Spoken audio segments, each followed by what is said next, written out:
할렐루야. 예, 마이크 소리를 조금만 키워주시면 좋겠습니다. 그 하나님 나라와 관련된 오늘 말씀을 전하려고 하는데요. 저희가 이제 성도의 절차 탁마라는 주제로 이렇게 주제별 설교를 계속 진행해 오다가 이제 마지막에 도달했습니다. 마지막은 하나님의 나라에 관련된 설교인데요. 하나님 나라와 관련해서 이제 설교를 준비하면서 여러 자료들을 이렇게 좀 참고했었습니다. 그 중에서 한 그 잡지가, 우리 목회자들이 보는 잡지가 특집을 하나님 나라로 이렇게 다루었는데, 거기 처음에 이 역사 속에서 이 하나님 나라가 어떻게 발전되어 왔고 또 역사 속의 신학이 어떻게 이 변천을 가져왔는가 하는 것을 처음 이제 어떤 한 신학자가 이렇게 기술한 내용을 보았습니다. 그 내용을 이제 시작하면서 그분이 이렇게 말씀을 했습니다. 하나님 나라를 몇 마디 말로 요약하는 것은 마치 세계사를 몇 마디 말로 요약하는 것과 같다, 이런 표현을 했습니다. 그만큼 이 하나님의 나라와 관련된 신학자들의 논의, 또 역사 속에서 있었던 이 하나님 나라와 관련된 이야기들이 너무 엄청나게 많기 때문에 이 한 시간에 얼마만큼 어떻게 이야기를 해야 될까 참 고민을 많이 했습니다. 그러다가 그냥 마음을 그냥 가볍게 가지고 그냥 편안하게 하자, 이런 마음을 먹었습니다. 어렵게 이렇게 말씀을 드려도 사실 저도 잘 이해가 안 되는 게 많이 있었는데 서로 모르고 이렇게 끝나버리면 너무 답답하니까 그냥 이렇게 좀 이해할 수 있는 선에서 한번 최대한 설명을 해보자, 이런 마음으로 이렇게 섰습니다. 2012년도에요, 그 하나님 나라 신학연구소라는 곳이 있습니다. 거기서 종교개혁 기념 사경회로 하나님 나라 복음이라는 주제로 사경회가 열렸습니다. 거기 사경회 강사로 초빙된 분은 현재 그 숭실대학의 교목 실장으로 계시고, 또 한국 사회 많은 청년들에게 영향을 끼치고 있는 김회건 교수님, 그리고 한국에서 제일 유명한 신학자라고 할 수 있는 김세훈 박사님, 그리고 영동교회를 담임하시는 그 정형구 목사님, 이 세 분이 5번에 걸쳐서 이제 강의를 하셨는데요. 하나님 나라와 관해서 이렇게 강의를 하셨습니다. 그게 이제 책으로 엮어서 책도 나와 있는데, 거기에 있는 내용을 잠깐 요약을 해보자면, 하나님 나라는 신구약 성경을 관통하는 한 주제이기는 합니다. 그러니까 성경을 설명할 때, 일관성 있게 성경을 설명할 때 한 주제를 들자면 예수 그리스도도 있겠지만 또 하나님 나라, 이런 것으로 이 성경을 관통할 수 있는 그 주제라는 거예요. 그래서 그 하나님 나라는 그리스도를 통해서 성취가 되었습니다. 하지만 아직 완전한 완성에 이르지 않은 유보된 상태에 있는 그런 나라고, 쉽게 이제 이야기를 해보자면 하나님의 통치와 다스림, 그게 일어나는 현장, 일어나는 것, 그것이 하나님의 나라다, 이렇게 이야기를 할 수 있겠습니다. 하나님이 사람을 만들 때 사람을 창조한 목적도 결국은 하나님께서 다스리심을 실행하시기 위한 것이었고, 사람을 창조해서 생명을 나누어 주시는, 생명을 베풀어 주시는 그런 일을 하셨지요. 근데 우리는 통치, 다스림, 이런 말을 들으면 약간 그 알러지 반응을 일으킵니다. 왜냐하면 이 땅에서 우리를 통치하고 다스리는 많은 역사 속의 인물들은 인간의 자유를 박탈하고 억압하고 착취하고 폭력을 행사하는 그런 방법으로 다스려 왔기 때문에 통치, 다스림, 복종, 순종, 이런 이야기를 들으면 우리에게 바로 거부 반응이 일어납니다. 근데 여러분, 하나님은 그렇게 우리를 다스리시는 분이 아니시지요.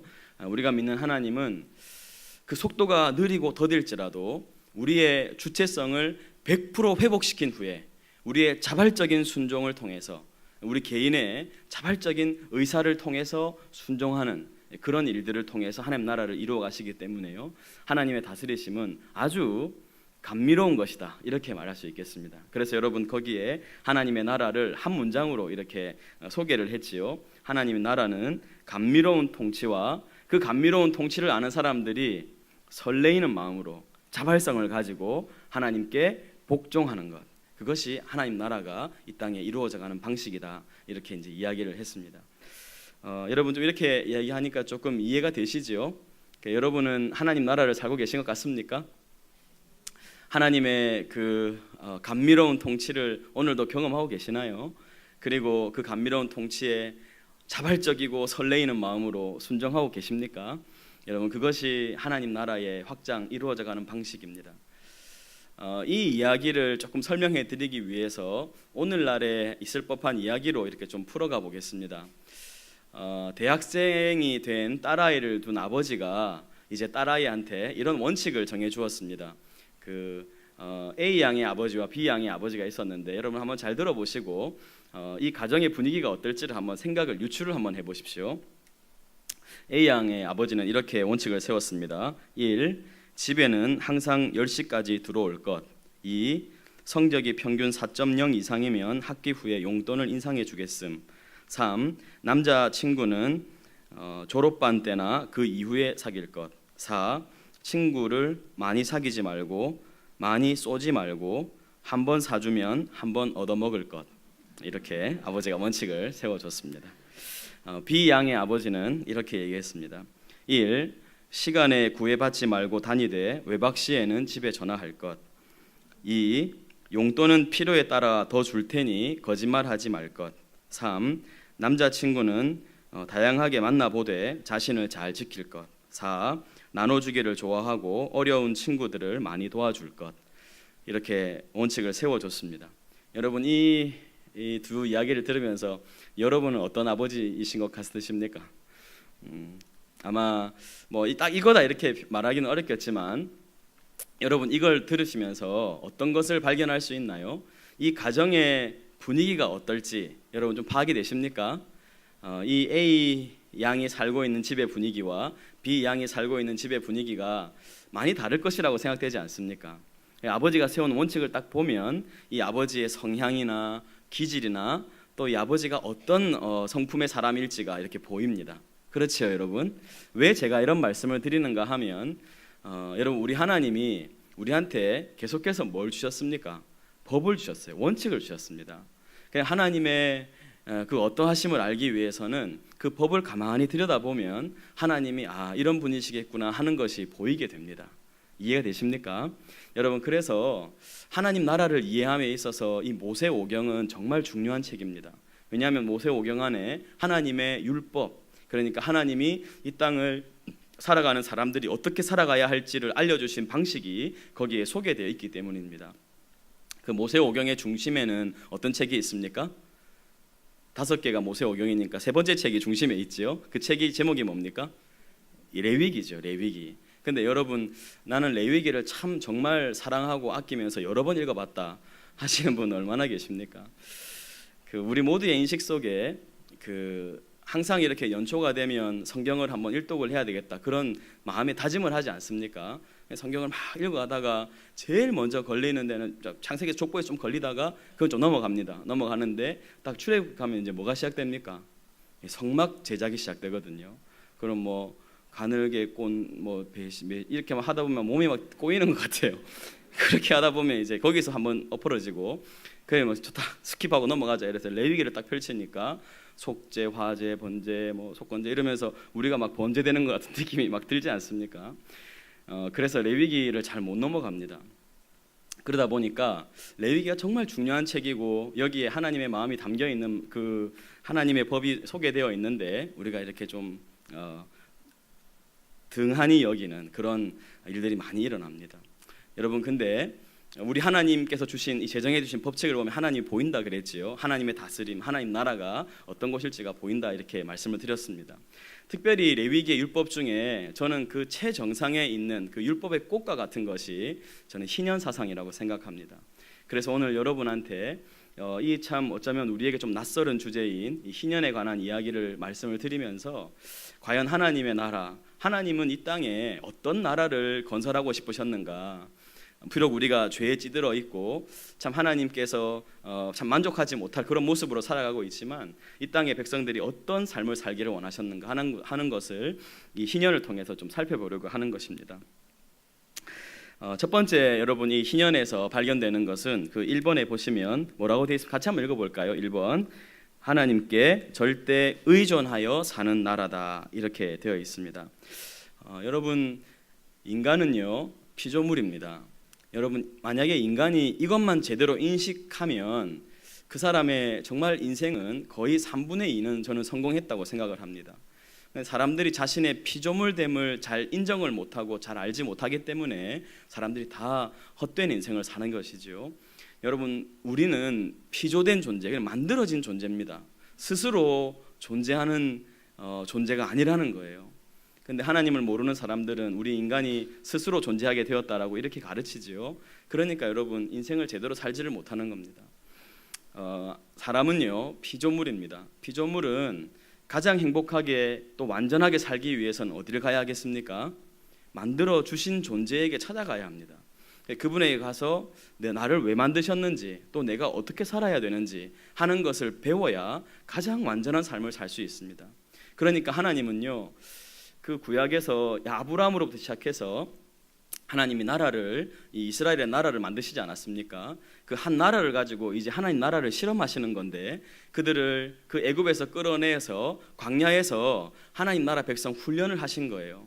그렇게 이제 훈련을 통해서 하나님이 계속 주지시킨 것은 뭔가 하면, 너희는 피조물이니 나를 의지하고 살아야 된다 하는 것을 계속 가르쳐 주시는 겁니다.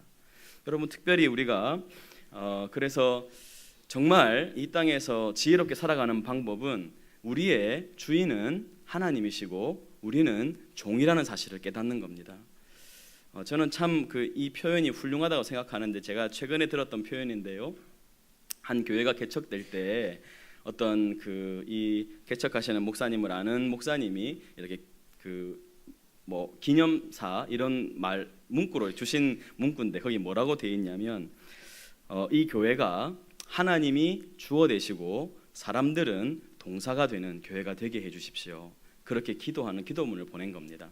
여러분, 참 감동적인 문구 아닙니까? 그죠? 하나님이 주어 되시고 인간은 동사가 되는 그런 교회가 되게 해달라. 여러분, 이것을 깨닫는 것이 우리 인생의 진짜 거의 전부를 깨닫는 것이라고 해도 과언이 아닙니다. 인간의 최고의 실수는 하나님이 스스로 되려고 했던 것이지요. 사탄도 계속해서 우리에게 유혹하는 것은 너 스스로가 너 자신을 이렇게 너 자신 스스로 너 살아가야 된다 하고 계속 우리에게 주지시키는 것입니다.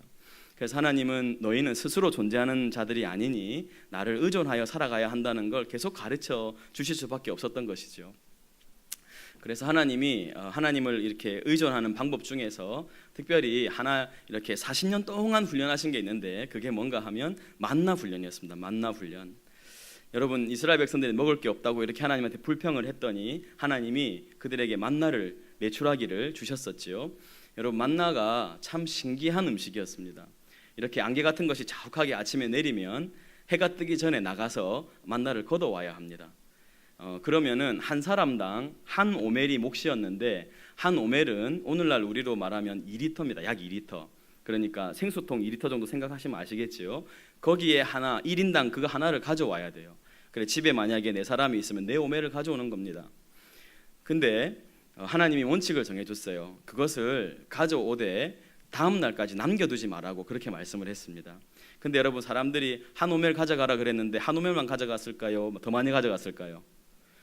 더 많이 가져갔습니다.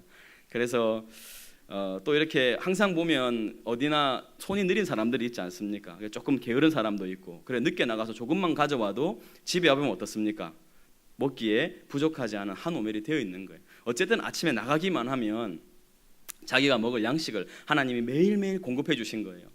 근데 여러분, 많이 가져온 사람이 남겨놓지 마라 그랬는데 남겨놓은 사람이 있었을까 없었을까요? 하나님이 하지 마라 그러면 안 하면 되는데 꼭 하는 사람들이 있어요. 남겨놨더니 어떻게 됐습니까? 벌레가 생기고 냄새가 났어요. 그래서 썩어 못 먹게 됐습니다. 그리고 하나님이 하나 더 훈련을 했는데요, 이제 안식일 전날에는 가서 어떻게 하라 그랬습니까? 이틀분을 가져오라 그랬어요. 이틀분을 가져오고 안식일에는 쉬어라, 나가지 말아라, 이렇게 얘기를 했습니다. 여러분, 그러면 안식일에 나가지 마라 그랬으니까 안 나가면 되죠, 그죠? 나가는 사람이 있었을까요, 없었을까요? 진짜 말 안 되는 사람들이 있어요. 꼭 나간다니까요. 그런 사람들이 있었습니다. 근데 신기하게도 이틀분을 가져왔는데 다음 날이면 썩었고 냄새가 났던 그 만나가 안식일에는 썩지 않는 거예요. 하나님이 그런 훈련을 통해서 어떤 걸 가르쳐 주시고 싶었겠습니까? 너희는 내가 공급하는 양식을 먹고 살아가는 존재다. 너희는 나에게 의존되어 있다 하는 것을, 그것을 한두 번도 아니고 한 해 두 해도 아니고 매일 이렇게 가르쳐 주신 거였어요. 근데 하나님의 은혜는 그냥 하루 이렇게 먹고 남겨놓을 수 있는 게 아니라는 것도 알려주신 것 같아요. 다음 날 또 하나님의 새로운 공급을 받아야 하는 그런 인간의 어떤 인간인 것을 그렇게 알려주셨다고 저는 생각이 됩니다. 여러분, 우리에게도 그게 적용이 될 수 있겠죠. 여러분, 하나님이 우리를 매일매일 공급해 주시는 것을 믿으십니까? 여러분, 은혜는 어제 은혜로 안 됩니다. 오늘 하나님 주시는 새로운 은혜가 있어야 합니다. 매일매일 하나님 주시는 그 은혜로 살아야 합니다. 많은 사람들이 어제의 은혜로 한번 살아보려고 노력하는데 은혜는 안 됩니다. 오늘 하나님 새로 만나서 새로 공급받아야 합니다. 이제 이 만나 훈련이 좀 확장이 되면 이제 안식년 훈련을 할 수 있습니다. 여러분, 희년은 안식년이 그 7년째가 안식년이죠, 그죠? 이제 그 살아가면서 7년째가 안식년인데 그 7년이 7번 하면 그 안식년 7번 한 해, 그러니까 7, 7, 49년이 이제 여기 잠시 좀 애매한데 49년째가 희년이라고 말하는 사람도 있고 그 다음 50년째가 희년이라고 말하는 사람도 있습니다. 근데 이게 수학하는 시기가 가을이기 때문에 우리가 오늘 생각할 때 약간 애매한 부분이 있는데 여하튼 50년이라고 생각하고 이 50년이 희년입니다. 그래서 안식년에 여러분 이제 그 훈련할 때 말입니다. 사람들이 제일 어려웠던 점은 무엇인가 하면 실제로 여러분 이제 6년째까지 이렇게 수확을 거두면 7년째는 심으면 안 됩니다. 그러니까 여러분 사람들이 뭐가 제일 걱정되겠어요? 과연 7년째에 먹을 게 있을 것인가 하는 그런 게 제일 궁금했겠죠. 우리가 사실 빠듯하게 살다 보면 이직을 하거나 이럴 때 만약에 한 달이 비거나 이러면 그 한 달도 살기가 좀 어려운 그런 경험들을 해보시지 않았습니까? 예, 우리 그런 경험도 있는데 지금 1년을 쉬라는 거예요. 1년을. 야, 이건 정말 만만치 않은 도전일 텐데요. 하나님이 그걸 미리 아시고 그 말씀을 주셨습니다. 한번 20절과 21절 한번 보시겠습니까? 20절과 21절 우리 같이 한번 읽어보십시다. 20절 21절입니다. 만일 너희가 말하기를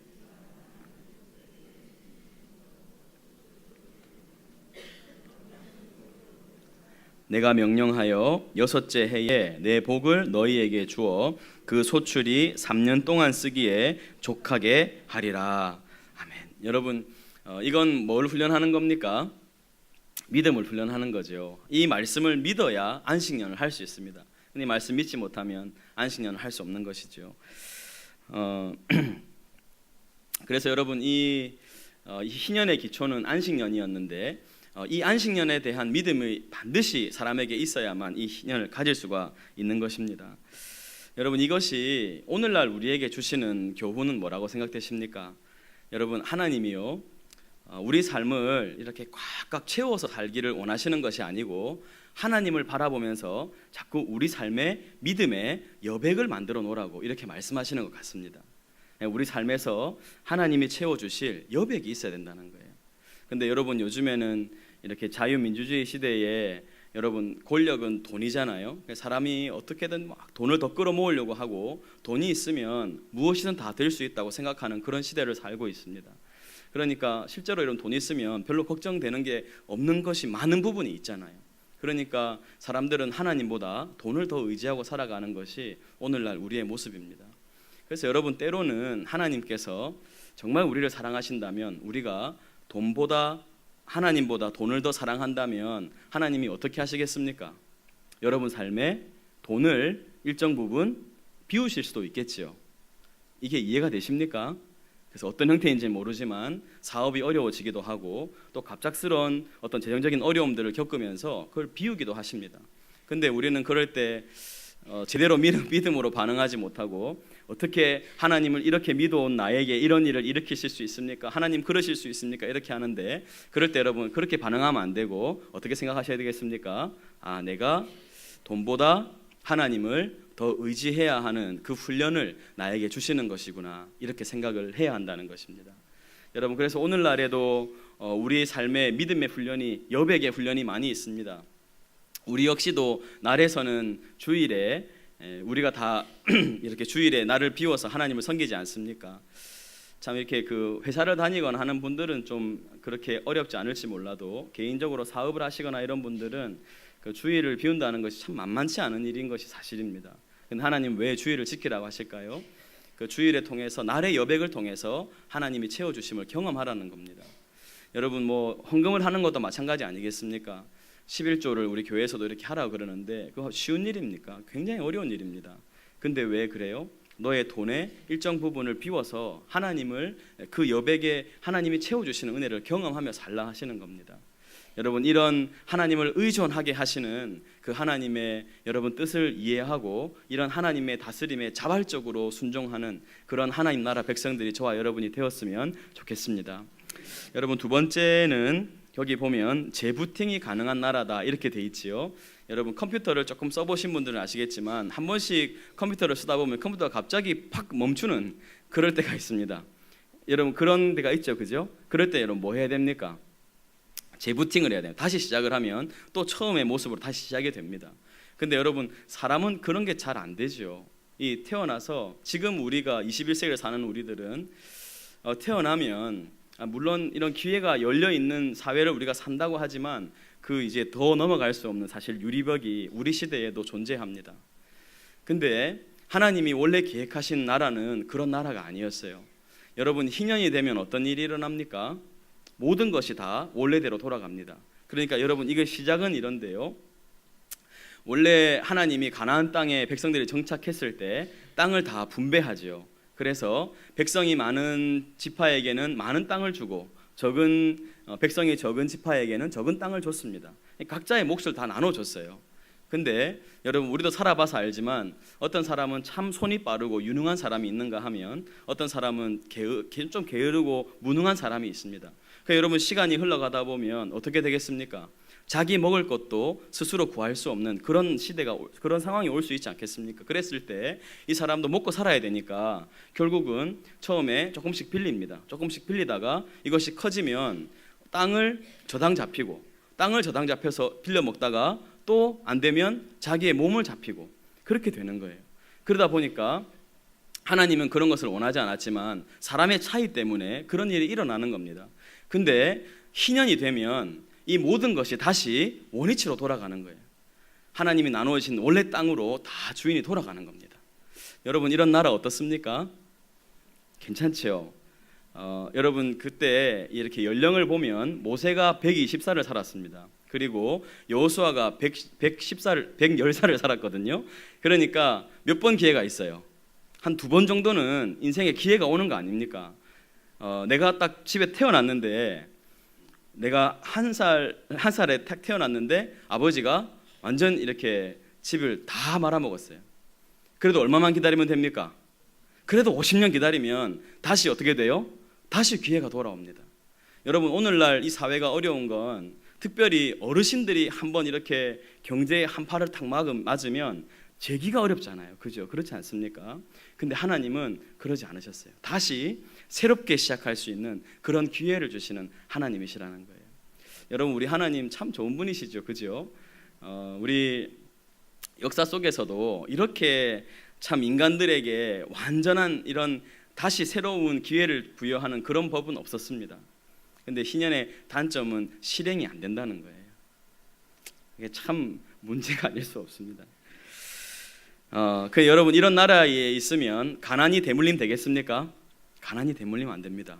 부가 대물림 되겠습니까? 부도 대물림이 안 됩니다. 여러분 그렇게 오늘 만약에 우리가 이런 하나님의 다스리심, 하나님의 마음을 안다면 어떤 삶을 살아야 되겠습니까? 과연 우리가 우리 자녀들에게 부를 되물림하는 것이 정말 지혜로운 일인가 하는 것을 우리는 정말 진지하게 생각해 봐야 합니다. 여러분 잘 아시죠? 부모님이 재산이 많은 집안치고 그 자녀들이 화목한 집안이 없습니다. 우리 주변에도 많이 있는 역사적인 그거는 근거가 있는 사실 아닙니까? 돈이 많으면 많을수록 그 자식들이 다 원수가 됩니다. 여러분 우리 이제 어르신들 이제 하나님 앞에 서실 날이 얼마 남지 않은 어르신들은 좀 한번 결단을 해보십시오. 내가 진짜 내 자녀들에게 부를 대물림해야 될 것인가? 이런 하나님의 마음을 이해한다면 우리 그리스도인들 안에서부터 사회에 환원하는 운동들이 일어나야 하지 않겠는가? 이런 생각을 해봅니다. 이건 여러분 점점 크게 확장된 이야기지만 오늘날 우리가 살아가면서 우리 자신에게 있는 그런 것들을 좀 비워내는 연습을 자꾸 해야 합니다. 우리는 더 많이 쌓고 더 많이 가지는 것이 절대적인 복이라고 믿고 살아가는, 철저히 믿는 시대를 살아가고 있기 때문에 이런 이야기를 들으면 마음이 불편하고 어려운데, 여러분 하나님을 정말 여러분이 믿으신다면, 하나님을 의존하여 사신다면 여러분 하나님 마음을 알고 이런 하나님의 다스리심 아래 여러분 들어가야 할 것입니다. 여러분 꼭 기억하십시오. 혹시 형제간에 이런 재산 문제로 다투어서 갈라선 또 등 돌린 그런 형제들 많이 계시지요. 여러분 예수님께 안 그래도 그런 사람이 찾아왔었습니다. 한 사람이 찾아와서 자기 형님이 재산을 다 먹었나 봐요. 아버지 재산을. 그래서 얼마나 억울합니까? 그 예수님이 뭔가 이렇게 아주 스마트한 분으로 보이니까 아주 놀라운 가르침을 베푸시니까 예수님한테 가서 자기의 답답한 그 상황을 하소연한 거예요. 예수님, 나의 형에게 가서 나의 좀 재산을 나눠달라고 좀 이렇게 해달라고요. 예수님 좀 부탁합니다. 이렇게 했어요. 그래서 예수님 뭐라 그랬습니까? 그 못된 형 어디 있노? 데리고 온나 빨리. 이렇게 했나요? 어떻게 하셨어요, 여러분? 혹시 모르시는 거 아닙니까? 여러분 어떻게 했습니까? 예수님이 그 사람한테 이렇게 얘기했어요. 이 사람아, 누가 나를 너희의 재판장이나 물건 나누는 자로 세웠느냐 하시고 그들에게 이르시되 삶과 모든 탐심을 물리치라. 사람의 생명이 그 소유에 넉넉한 데 있지 아니하니라. 여러분 놀라운 말씀이 아닐 수 없어요. 어느 누구에겐 절망적인 말씀일 수 있겠죠. 여러분 삶과 탐심을 물리치라고 하십니다. 그 돈 얼마 얻는 게 중요한 게 아니라고 예수님 말씀하세요. 네 생명을 잃어버린다고 이렇게 말씀하십니다. 사람의 생명이 그 소유에 넉넉한 데 있지 아니하니라. 이런 말씀이 정말 여러분에게 예수님의 직접적인 말씀으로 들리는 그런 지혜가 있기를 바랍니다. 억울해하지 마십시오. 여러분 괜찮습니다. 하나님 이렇게 하라 그러셨습니다. 그럼 그렇게 하면 됩니다. 세 번째로 여러분이 이 희년을 통해서 알 수 있는 하나님 나라의 원칙은 인간의 기본권을 중요시하는 나라다 하는 것을 알 수 있습니다. 여러분 여기 한번 반복되는 말씀을 한번 보세요. 특별히 여러분 우리 잠언에 보면 이런 말씀이 있죠. 여호와를 경외하는 것이 지식의 근본이다 하는 말씀이 있죠. 그럼 우리가 그럼 여호와를 경외한다는 게 뭘까? 이런 궁금함이 있습니다. 그런데 하나님이 이 레위기에서 그것을 반복하여 알려주십니다. 한번 보십시오. 먼저 17절 한번 보십시오. 17절 같이 한번 읽어볼까요? 같이요. 너희 각 사람은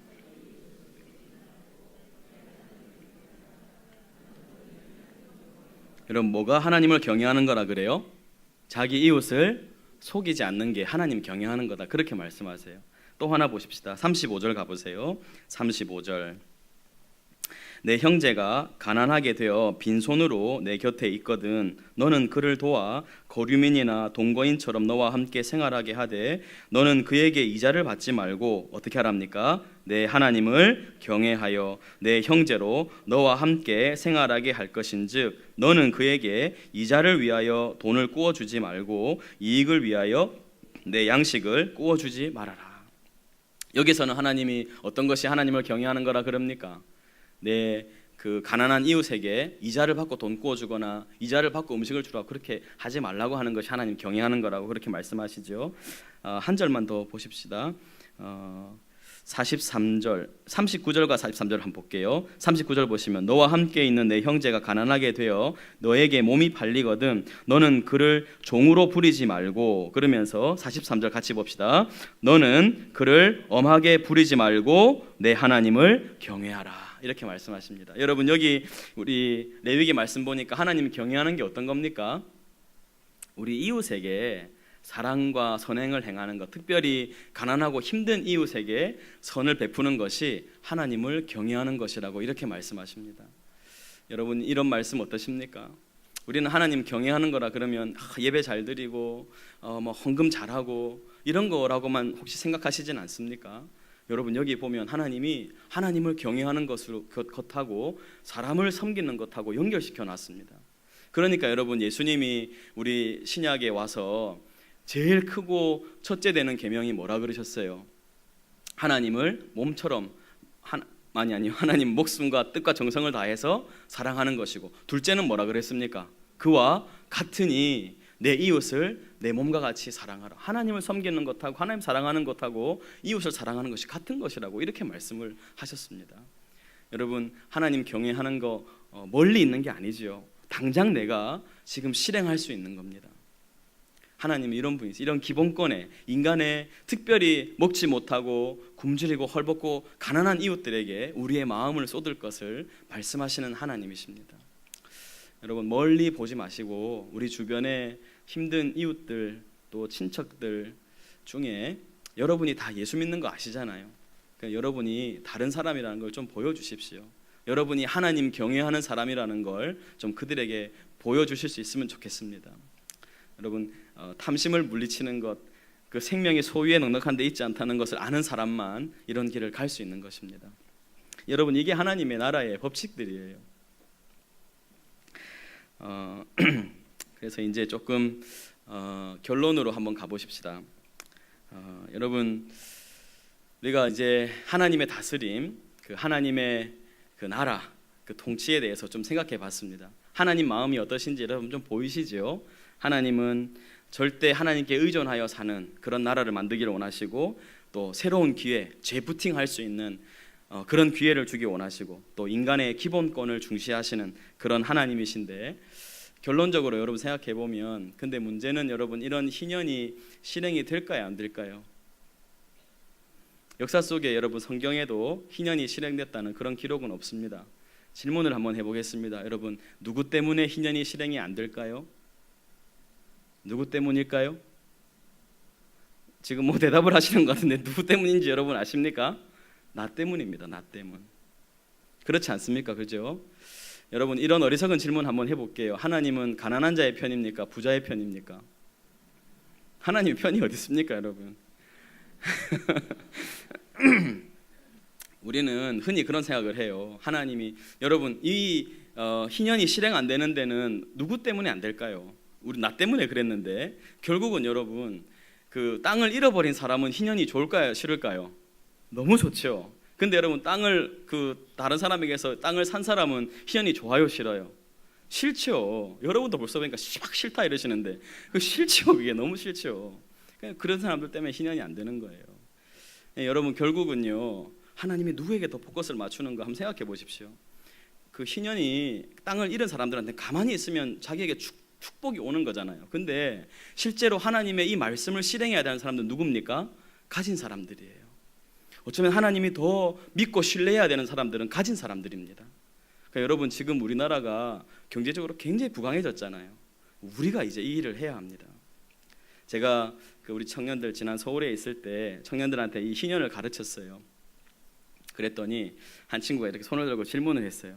목사님, 이거 희년이 진짜 실제로 일어난 적이 있습니까? 이렇게 물어봤어요. 그런데 없는 것 같다. 하나님, 그럼 되지도 않을 걸 왜 써놨습니까? 이렇게 질문했어요. 너무 날카로운 질문이었어요. 순간 저도 움찔해가지고 왜 하셨을까? 이렇게 했는데 옆에 있는 친구가 손을 딱 들더니, 목사님, 제가 10년 뒤에 그렇게 살겠습니다. 이렇게 딱 얘기를 하는 거예요. 저것 때문이다, 저것 때문에. 무슨 말인지 아시겠습니까, 여러분? 희년은 여러분, 나라가 전체가 가진 사람들이 합의해서 일어나야 돼요. 근데 그 일은 불가능합니다. 근데 누가 그 일을 가능하게 합니까? 이 하나님의 마음을 깨닫고 스스로 희년을 살기를 원하는 사람들이 하나둘 일어날 때 희년이 일어나는 거예요, 여러분. 근데 너무 그 친구가 기특해서 주일날 설교 시간에 그 얘기를 했더니 그 친구가 자기 이민 갈 거래요, 10년 뒤에. 그냥 우스갯소리로 그런 얘기를 했는데 그만큼 어려운 일이라는 거예요. 근데 여러분, 스스로 이렇게 희년을 살아가는 사람들이 일어나기 시작할 때 하나님 나라는 이 땅에 확장되어 가리라고 저는 믿습니다. 하나님이 우리를 기대하고 계세요. 여러분, 이제 하나님의 손과 발이 되어서 이 하나님의 뜻을 실행할, 하나님의 나라를 정말 이 땅에 이루어갈 사람들이 바로 저와 여러분입니다. 하나님이 우리를 믿고 이 말씀을 주셨습니다. 여러분, 조금만 비우고 조금만 나누면 정말 놀라운 일들이 우리 주변에서 일어나게 될 것입니다. 하나님의 나라라는 거창한 이야기로 시작을 했지만 여러분, 이건 작은 실천에서부터 시작이 됩니다. 여러분, 이 말씀이 정말 마음에 와닿아서 이것이 정말 복인 줄로 알고, 우리 예수님께서 말씀하신 바 주는 것이 받는 것보다 복이 있다 하신 말씀을 꼭 기억하고 믿음으로 이 길을 갈 수 있는 저와 여러분이 되었으면 좋겠습니다. 아멘.